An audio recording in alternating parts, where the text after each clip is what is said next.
Young Democrats are more likely to despise Republicans than young Republicans are to despise Democrats. This is a survey of 850 college students nationwide by Generation Lab and Axios. College students who would not blank someone who voted for the opposing presidential candidate. So college students who would not go on a date with someone who voted for the opposing presidential candidate. 71% of Democrats in college say they would not go on a date with a Republican. Only 31% of Republicans say they wouldn't go on a date with a Democrat. 41% of college students who are Democrats said they wouldn't shop at or support the business of a Republican. 7% of Republicans said they wouldn't shop at a business of a Democrat. 37% of Democratic college students said they wouldn't be friends with a Republican. Only 5% of Republicans, college students, said they wouldn't be friends with a Democrat. And 30% of Democratic college students said they would not work for someone who is a Republican. Only 7% of Republicans said they wouldn't work for someone who's a Democrat. Now, let's break this down here. From Axios, nearly a quarter of college students wouldn't be friends with someone who voted for the other presidential candidate. Democrats far more likely to dismiss people than Republicans. Partisan divides make a future of discord and distrust all the more likely. 5% of Republicans said they wouldn't be friends with someone from the opposite party compared to 37% of Democrats. Between the lines, Democrats argue that modern GOP positions, spearheaded by Donald Trump, are far outside the mainstream and polite conversation. Some have expressed unyielding positions on matters of identity, from abortion to gay rights and immigration, where they argue human rights are at stake. Women are far more likely than men to take a strong partisan stance in their personal choices. 41% of women would go on a date with someone who voted for the opposite candidate compared to 67% of men. 76% of women would work for someone who voted for the other candidate. 86% of men would. Only 68% of women would shop at a business of someone of the other party. 84% of men would. The bigger divide is among partisanship, Democrats and Republicans. This is not good, but it also shows you why there are a lot of Republicans out there who are willing to break Democratic norms in support of Donald Trump. Now, how does that work exactly? Well, when you have, and let's go back to the numbers, 71% of Democrats say they won't date a Republican. 41% won't shop at the business of a Republican, 37% won't be friends with a Republican, and 30% won't even work for a Republican. Those are the Democrats. The Republicans, only 31% of Republicans wouldn't go out on a date with someone. Only 7% wouldn't shop at a business, 5% be friends with, or 7% work for someone of the opposite party. It shows an increasing intolerance among Democrats that doesn't exist among even college-age Republicans. So you have a bunch of Republicans who hear the Democrats say 71% of us won't go on a date with you Republicans, 41% of us won't even go to your business, and a third of us won't even work for you. Well, obviously, those Democrats want to enact partisan political positions in power. And if those Democrats hate the Republicans so much, you can imagine what their political preferences would wind up being. Deeply hostile to Republicans, deeply hostile to conservatives, deeply hostile to Christians. It's no wonder there are Republicans out there who feel like we got to stick with Donald Trump, even if we don't care for him. We got to stick with him, and we've got to do things we wouldn't otherwise want to do when it comes to democracy, because if the Democrats get in power, they're going to come after us. They're going to use the power of the state to come after us. There's no trust there. How can there be trust when the Democrats despise you in that regard? And the Democrats make everything about outside the norms. You're not an advocate of transgenderism, well, you're a bigot who needs to be destroyed. You're not an advocate of abortion, well, you want to tell women what to do with their bodies, you're a bigot and you need to be destroyed. You want to secure the border, well, you're a bigot and you need to be destroyed. The Democrats have taken political positions and turned them into religious orthodoxy and now want to burn all the heretics.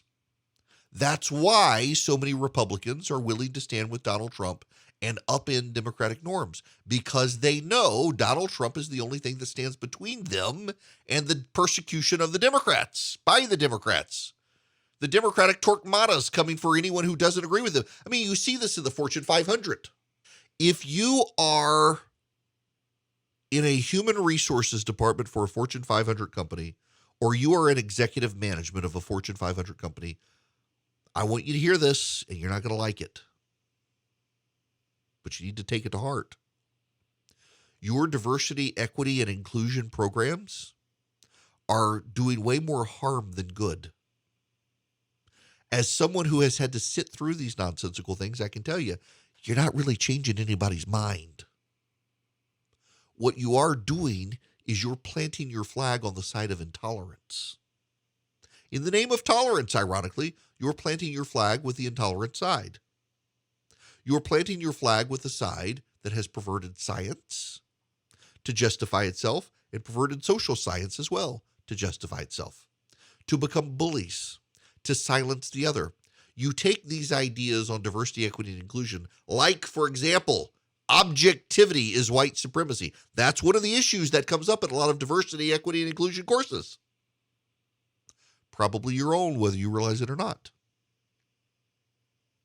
Well, most people, regardless of race, look at that and say, well, that's BS.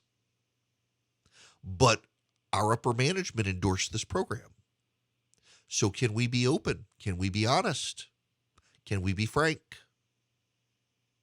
And that fosters resentment. And meanwhile, they know the wokes who run the HR department are going to be deeply unsympathetic to the concerns, and you may lose your job. And that just makes people mad that I can't really speak up and talk because I'm going to lose my job by pointing out the emperor has no clothes. If you want to understand the last 5 years,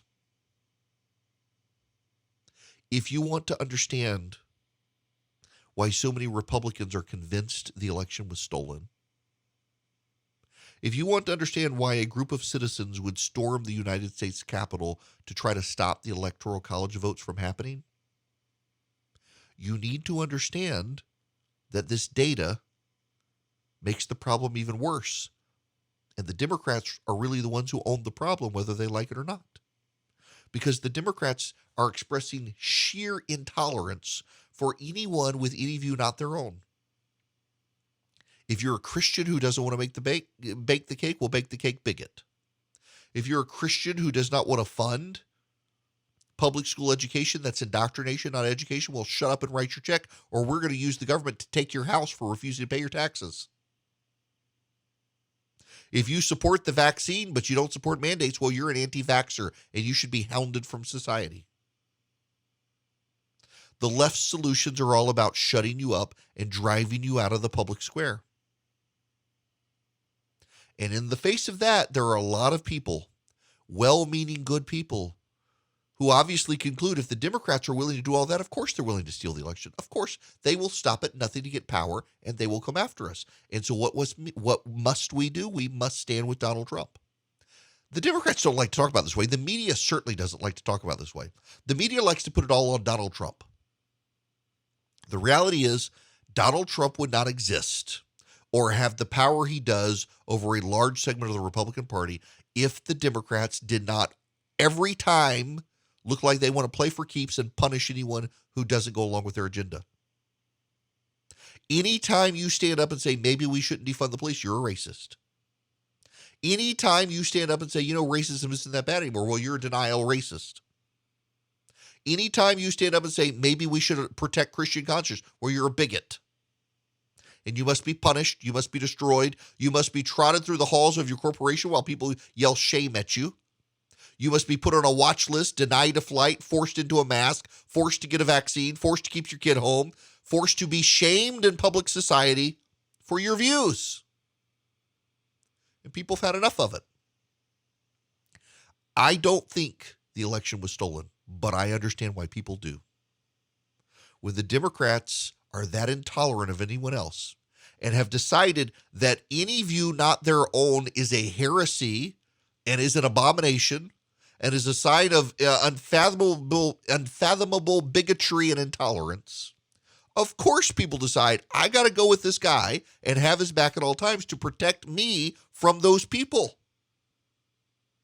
And as long as the Democrats have that much intolerance and hatred for everyone else and views them in such a way as to despise them, you're going to get more of this. And yes, Democrats, this actually is on you. And it's on you because all of the objective polling from Axios, from Gallup, from Reuters, from TIP, from ABC News Wall Street Journal, for ABC News Washington Post, from NBC Wall Street Journal shows time and time again, it is the Democratic Party and the progressives who are less likely to know or have friends with anyone on the other side. It is the Democrats who are less likely to boycott or more likely to boycott any business that doesn't share their values. It is the Democrats who are more likely to believe people who don't share their views must be silenced. It is the Democrats who are more likely to think that their corporation better reflect their values or else. And in the face of that, of course, people are on the other side saying, I got to line up with politicians who are willing to be just as intolerant of the Democrats as the Democrats are of me. So yes, Democrats, your intolerance and hatred of the other side and making everything about orthodoxy, this is on you.